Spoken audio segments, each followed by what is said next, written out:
Well, it's a beautiful midday here, and in Zone 5, we're going to plant some more sweet corn. I had mentioned to you the other day that the sweet corn that we had planted is already up. Let me show that to you. This variety gets ready in about 67 days, and put inside the plastic, and you can see it's already popped up there. For those that haven't come up yet, we'll just transplant it. There they are. See, it got a little hot in there, so gotta be careful with that. But I'm glad it's raining out. Let's pull it back so take a look and see what's going on here. There we go. It's coming up beautiful, beautiful. Look at that. Only took about 5 days to germinate. Another one down there. That one hasn't come up yet. Sometimes they just don't make it, but that's why I plant planting. And what I do is I'll take and actually transplant these into the areas that didn't survive. The corn can transplant pretty good if you get enough of the root system. Has no problem transplanting. Something happened to that kernel there. Like I say, they don't all make it. It's a little dry in there too. That might be why too. But anyways, very happy with the germination there.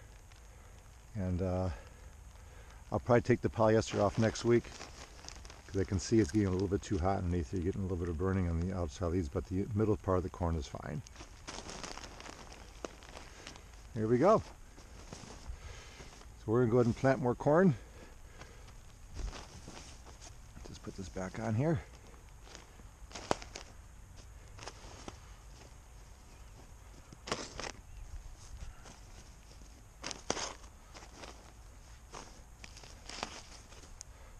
Okay.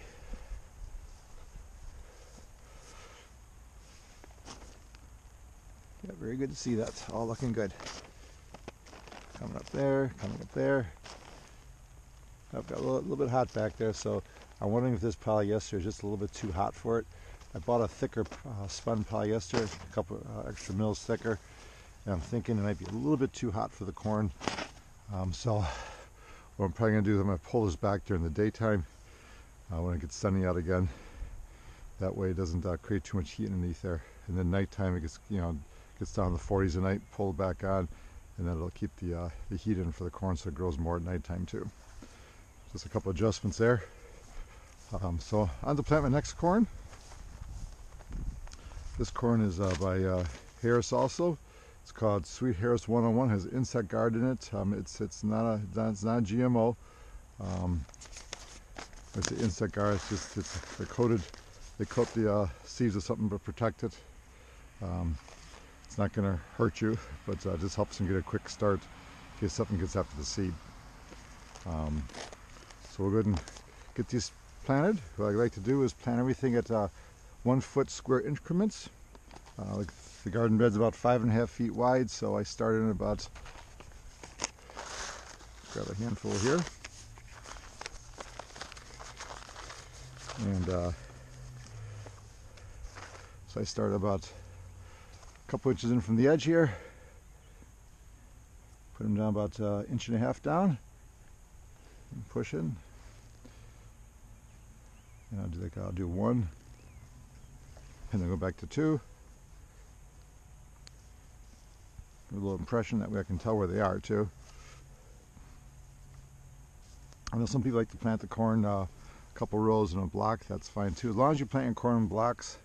That's the key to being successful getting your sweet corn, so you get the good pollination going on later on.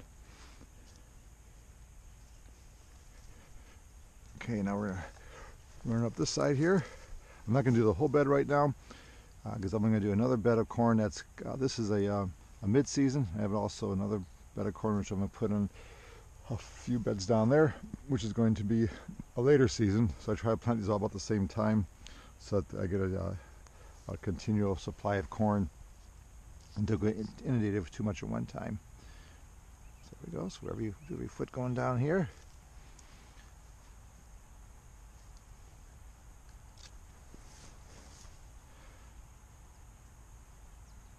Like I say, I think do 2 seeds and 1 seed, kind of rotate back and forth like that. That way, if I do get any misses, they don't get germinated quite well, I just grab a couple and I'll transplant to those spots that they're missing. And then there's a long time ago from a company, used to be on PBS, called Victory Garden back in the late 70s, early 80s. I think until about 90 they ran it. And he always planned by blocks, always had good success that way, so I picked up that from that show years ago. So we're doing 1, 2, 3, 4, 5, 6, 7 rows there. And let's see what we get. I think it's about halfway here. And we got 1, 2, 3, 4, 5, 6. So we'll get 6 over there. It's about 13 rows of corn. So we'll start with there, and we'll continue on the other side and get these filled in. Okay, we're ready to wrap up the corn here. Just gonna plant a few more out here. Get my ruler out again here. And there we go. So this is my last row right here, and oops, actually right here. One more row to go right here. Here we go. So we flip, and here we go. So I just gave us 7 beds going, 7 rows that way, 6 that way, and that's 42 corn plants. And like I said, as those that don't come up, I'll just transplant from the doubles I did to where they were maybe didn't fill in totally, and then from there we'll give it some. We have fertilizer for the corn from Gardens Alive. I like to use that. That's designed just for this, for the corn to grow well with the right nutrient mixture. And once it comes up, we'll give it a good side dressing of that, and we'll be on our way. And it's raining out, and we're going to go and see if we can get one more planting done here. And this is going to be this one over here, which is going to be, get the right name here. And this corn is called Montauk.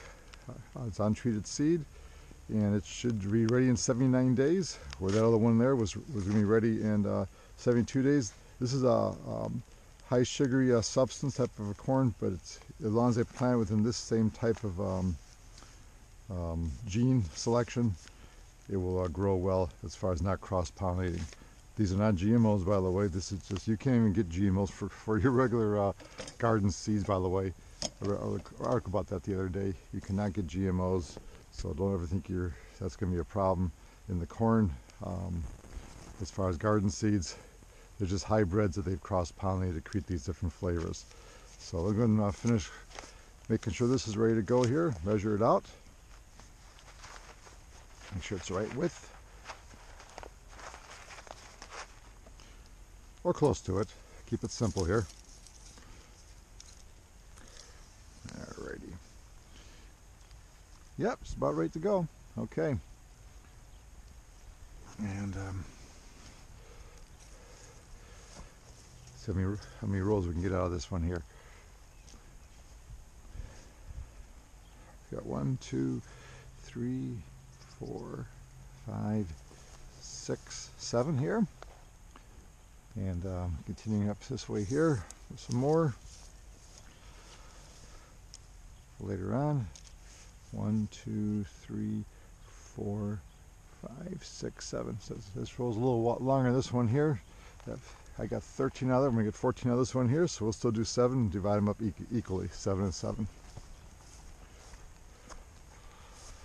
All right, let's get this in before we get totally soaked out of here.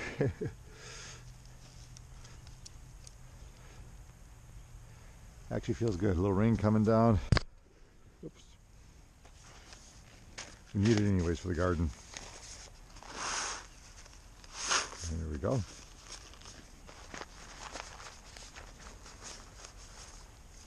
All right. The same pattern here. Oh, something in the way there. 2. And this should be ready probably pretty much by, I would say, by the end of July, first part of August. This is the long season stuff. I know there's some other stuff that I even, was like some have 90-day corns, 80-day. This is one of those multicolored type of a sweet corn.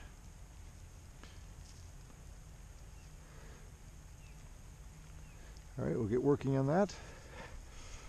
And we're just finishing up. A few more kernels to stick in the ground here. And one thing to have to keep track of is the birds. Once in a while, and I do feed the birds year round.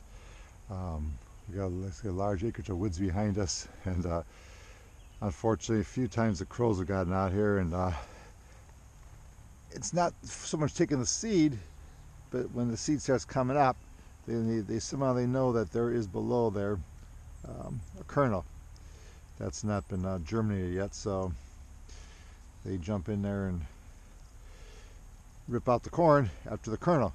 I mean, it's germinated, but still some food left behind it, so that has been a problem a few times. So if that happens, if I do see that happening, if I'm home to catch it, I'll throw some bird netting on, and so I'll just keep an idea of the crows. If there see crows around, they're usually the ones that are the culprits for ripping the seed out and if the plant's out and eating the kernels, and then of course the plant's dead.